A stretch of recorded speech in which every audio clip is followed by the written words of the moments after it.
Thank you for tuning in to the best parenting show on the internet, Post Daily Dose. It's the Post. It's the Post. It's the Post. The Post Daily Dose. It's the Post. It's the Post. It's the Post. The Post Daily Dose. It's the Post. It's the Post. It is going to work. Hey there, Post+Institute. This is Kristi, Saul, the co-founder, coming at you live with the best little parenting show on the internet, the Post Daily Dose. Of course, I want to talk about these books really quick while people are logging in. We have this book from Fear to Love that you can get on promotion at feartolovebook.com. You can also get it on Amazon. If you go to Amazon to get it, you can find this in print. And you can find this in print too. So that is the only place you can get all three in print. But we're working on it. We're working on it. But if you want to get it on promotion, this is a great grab. $7.95. And you also get some great bonuses. This workbook right here is a dandy. You can get this in print on Amazon and also as an ebook on our website. And in this book right here, The Great Behavior Breakdown. All three excellent resources in your healing journey. And creating healing in your family as the family leader. So yesterday, I opened up the topic of sexualized behavior in children and child sexual abuse. And we're going to continue talking about that. Going to just try to break this off into kind of little bite-sized pieces. Also try to keep things where we can listen in short increments. I am going to be doing a full educational presentation to the people who are members of our New Parenting Levolution. New Parenting Levolution. I'll put a link in the comments when I get finished tonight. I'm going to be doing a full presentation for those folks, and then I'll probably open up some sort of way for people who want to just join for that particular training to find a way to help you guys be able to access it. So anyway, you can go back and listen to yesterday's recording when I first talked about just some elements regarding internet safety and what happens at the brain level, how hijacked we get with the dopamines that get flowing, and how we perceive that we're in love, but we're perceiving that we're in love with somebody we've never met and haven't even talked to in person. And so that tells me that really what's happening is all chemicals. It's all the chemicals in our brain, the dopamine and the endorphins that get flooded when we begin to enter into those sort of fantastical sorts of relationships. So I actually had a couple of people reach out after last night and to say how much they appreciate us talking about this difficult topic, about shining the light into this darkness. The word darkness keeps getting brought up. And so just to say, I know that sounds very, I don't know, kind of hippy-dippy, super spiritual, whatever you want to call it. I don't care. I really don't care. Call it what you want to call it. But, we know that there are elements, and we use the word darkness. We know that there are elements in our world that have an undercurrent of influence where people are not, they're not concerned about anybody's soul. They're just concerned about their own pleasure, their own gratification. And so whatever you want to call that, whatever term you want to connect to that, whether you want to call it evil, whether you want to call it darkness, whether you want to call it generational wounds, whether you want to call it generational perversion, whatever, you pick whatever word you want. But it's true, it's real, and it's there. And one of the things that I've talked about with a lot of people outside of the public has been about the strong influences, the undertow, and how in that realm, because there is no concern for the children and their souls, it's only for adult pleasure, adult gratification, then there is, because children are the most vulnerable, that makes them more easy targets. And in a way, it's like a recruiting. I don't think that that's the outward intention. I don't think that's an intention of that. I don't even know what word to use. You can tell I'm struggling. I don't think that's like like the agenda, but maybe it is. But I do think that that's an outcome. An outcome is when we have experienced those level of darknesses, especially when these wounds happen really early in life, then all of that, it's like our entire, just like we talked about other traumas, our brainstem gets wired around those traumas, and it has a very significant effect. And we'll be talking about that more tonight, though, what I want to talk about, because I want to talk about that darkness, and I'm trying to figure out exactly how the best way to convey that is. So I'm going to be working on that. But what I want to talk about tonight, I want to just talk about some statistics. I want to talk about some facts so that we can understand that this is real and this is out there. So first, I want to just talk about the definition of child sexual abuse. It is any sexual activity between adults and minors or between two minors when one forces it on the other. This includes sexual touching and non-touching acts like exhibitionism, exposure to pornography, photography of a child for sexual gratification, solicitation of a child for prostitution, voyeurism, and communication in a sexual way by phone, internet, face-to-face. All of that is a crime and is a punishable offense and is to be reported. Now, here's something interesting. Every time I come in to research this, because I want to tell you all the most accurate current information I can find, all I can find is research from 2006. I'm looking at data. I was Googling and researching, and I couldn't find anything in the last 3 years. And frankly, that really makes me mad. And that's like me choosing my words because it pisses me off. Because what that tells me is, why aren't we looking at this more? Why aren't we following this more? Why aren't we keeping better track? Why has this gone off the agenda of concern? Why isn't research being funded to help us keep track of this more and understand this more? And so that definitely has me concerned.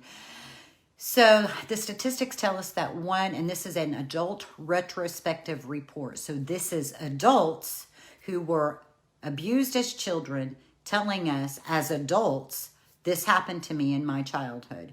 So from that perspective, 1 in 4 women and 1 in 6 men report having sexual abuse occur before the age of 18. So what we also know is that 73% of children do not tell anyone for at least a year. 45% of victims don't tell anyone for at least 5 years, and some never report. That tells me that if they are telling anyone, then that whoever they're telling is not reporting it. And that happens. That happens where a child may tell a parent and the parent doesn't report. Sometimes the parent doesn't believe the child.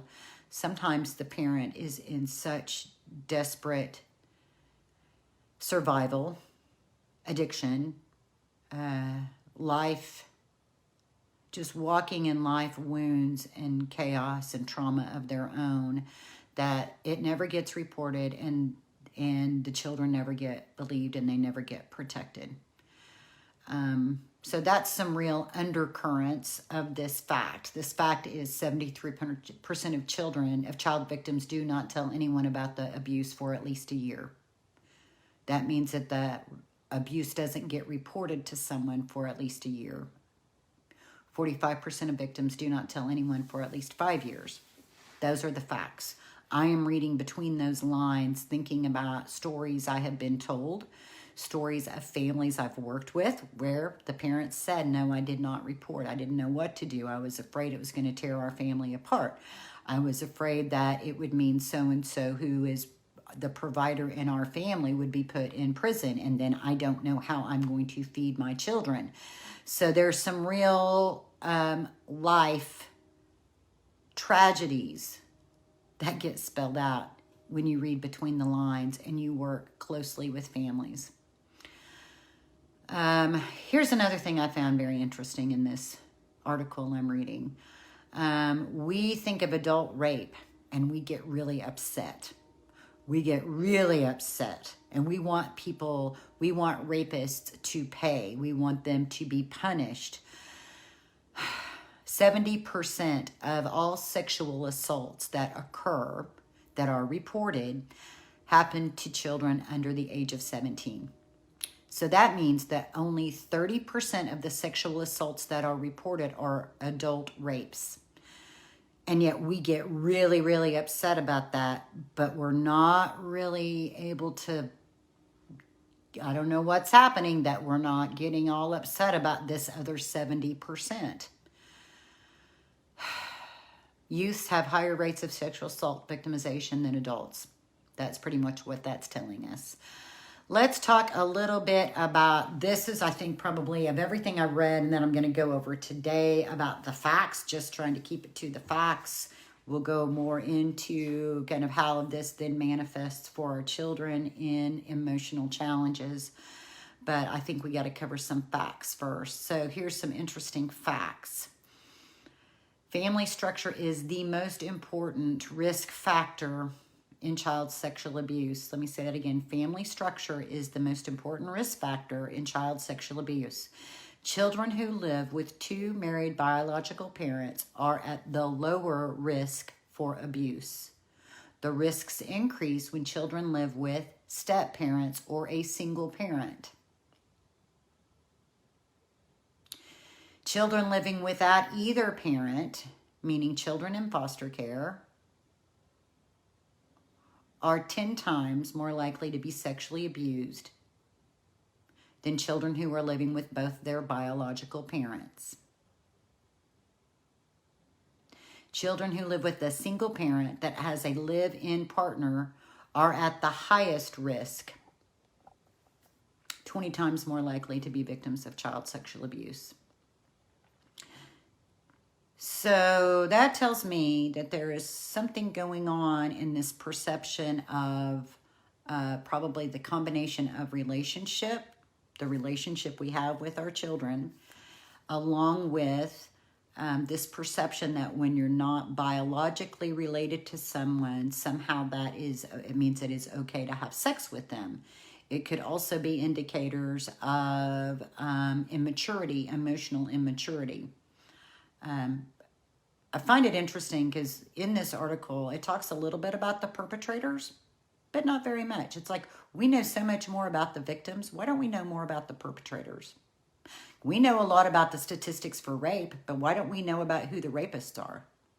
Like our way of collecting information and informing the public is so focused on people who are victims, and we're not focusing on the perpetrators, and that's really who we need to know about. Like, we really need to know what the demographics are, and yet we don't really have much information about that. Let's read just a little bit more of this factual information, and I'm going to include a link to this particular article so you guys can read it. Gender is also a major factor. Females are 5 times more likely to be abused than males. This is a 2010 report, so at least we're within 11 years. I'm going to guess that this is changing. I'm going to guess that it's changing, and that pornography probably has some impact on how that's changing. I know that the frequency of women watching pornography is increasing, and so I can only guess that there could be a correlation. I don't know that, so don't quote me on that. It's just my mind going out there to wonder more and more, because I know that there are females who molest children. So, and so there we go. Females are more likely to be abused than men. The age of the male being abused also plays a part. This is interesting. 8% of male victims are between the ages of 12 and 17. 26% are under the age of 12. 26% of male victims are under the age of 12 years old.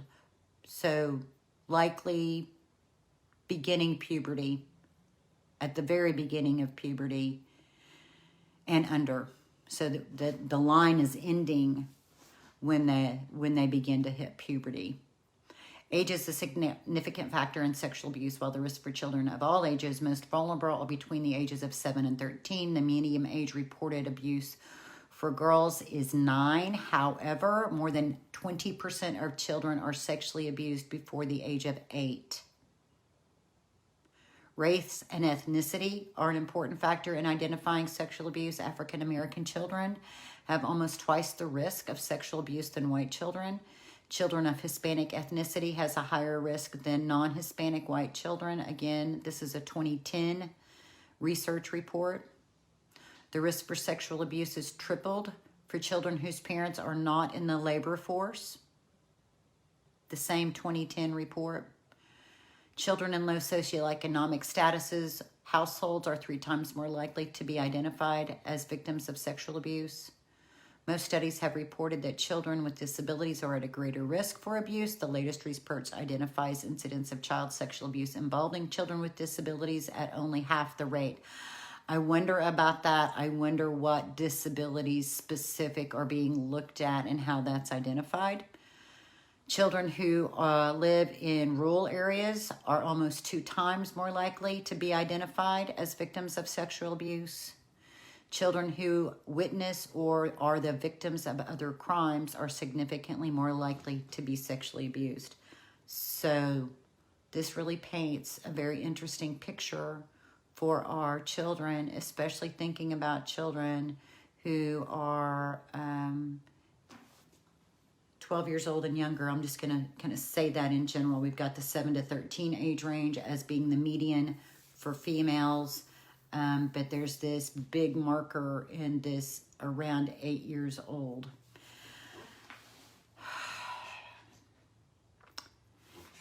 This other part that really gets me is the part where I think about how many single parents there are out there. And so then I read this report that tells us that children who are in single parent homes where the single parent identifies a partner or a mate, a live-in partner, that they are 20 times more likely to be victims of child sexual abuse. I've said before that when adults are not getting their needs met, it makes it very difficult for them to attend to the needs of their children. And this is kind of what I'm talking about. Like when adults are single and their intimacy needs aren't being met, the relationship needs are not being met, sometimes out of a need to get their own needs met, dangerous situations for our children can occur.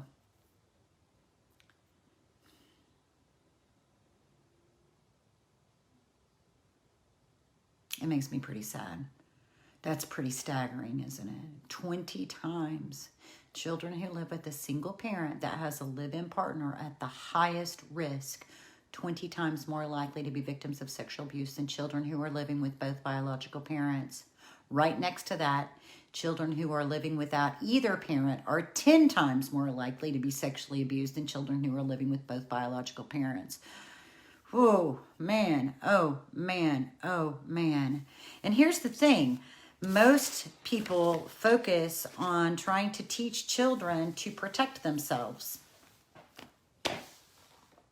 And that makes me mad too, because children should not have to be protecting themselves against adults. We are falling into a place where a lack of emotional maturity, a lack of impulse control are causing, in adults, is causing dangerous, harmful situations for our children. And there are some things in our culture that feed that. We have this really strange American culture, and I don't know how it is in other countries, so I can't speak to that. But the American culture is so hypersexualized. You look at our music and you look at what we see on television, and we look at what we hear, the lyrics of music, what is so accessible on the internet. Everything is super hypersexualized, and yet all of that is teaching our children way more about sex than the adults are, than parents are, than, the internet is teaching our children way more about sex than what parents are. What kind of background checks are performed? I'm guessing you're asking that in regards to the statement about foster care and maybe even about partners. That's a good question. I wonder if, and I don't know, we're just talking some, let's just talk. Let's just sit here like we're just talking, la. I wonder if single parents who are trying to date, who are trying to find a partner, I wonder if they ever do background checks. And then I wonder what background checks would even be helpful, because I know working as a person who's owned businesses that was responsible for the care of children, meaning group homes, you'd actually have to have FBI background checks that require fingerprints. So that's all really interesting. And as I say this, I mean, I'm a single mom. I've not had any luck dating, and there's not been anybody that I've dated who's met my daughter, because there just hasn't been anyone that I felt like was going to be someone who's really going to be a mate and a partner. But if I got to that place, I think I would ask my partner to do a full background check, and I would be willing to do the same for them, to try our best to help assure that we don't have any secrets. And yet I'm sure if you put that on the table, that could cause a lot of people to get really, that could cause a lot of disturbance in between the adults. Oh, you don't trust me? You think I'm this? You think I'm not? Well, I don't know what I think, you know. I know I want to keep my child as safe as I can, and I want to do my best to ensure her safety or his safety. That other piece of children in foster care being 10 times more likely to be sexually abused than children that are living with both biological parents. So that both biological parents thing is like, that's like this baseline that they're comparing everything to. I find that very interesting. And then it makes you, I mean, I can't help but say this, it makes you wonder, if you're a parent and your child reports, would you, I mean, I'd be really anxious to report to child welfare, which is my duty to report to law enforcement. That's the law. And yet, if my child gets removed from my care, they're 10 times more likely to be sexually abused than if they were with two parents. I don't know. It's a really hot mess, isn't it? That's a really big mess. Just that part of information is so humbling. I feel like it's just, you know, we can't wrestle a bear unless we know what we're dealing with. And so this is giving us information about what we're dealing with.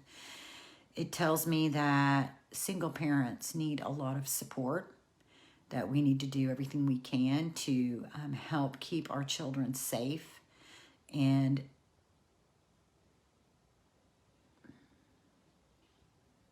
pour into those babies so that they feel loved.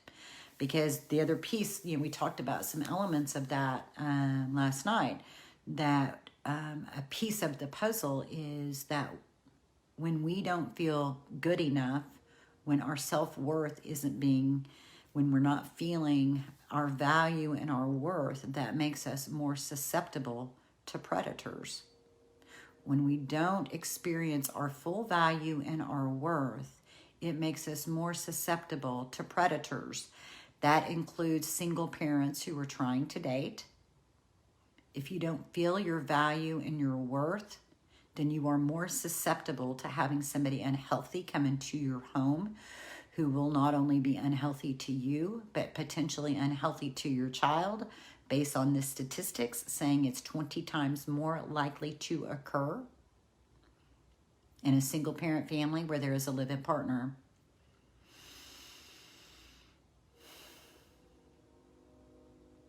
It's interesting because I'm also going to say this, because I am single, and I've already put that out there, and I have tried to date, and I've put that out there, and I'll tell you that was a big fiasco. But the plus of it, the plus outcome of the big hot mess, was it got me reconnected to a church family, and I desperately needed that. I was floundering and did not fit in out there in that world at all. And so I felt like my soul was being scorched every time I turned around. And so there was a good outcome, and thank God there wasn't any harm, but it was definitely a painful process. But what I found interesting is one of the first questions that people ask about when you're trying to date has a lot to do with your sexuality and your sexual preferences, and also questions about, do you have daddy issues?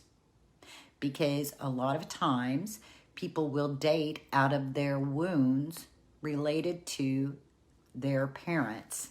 So for me, like, the opposite sex parent tends to be the one that triggers those Oedipal complex sorts of issues.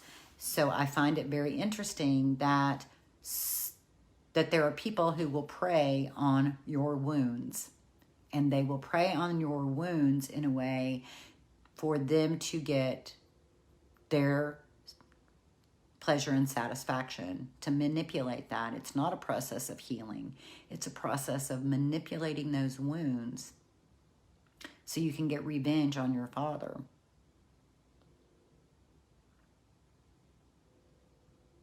So, it's pretty complex, isn't it? Well,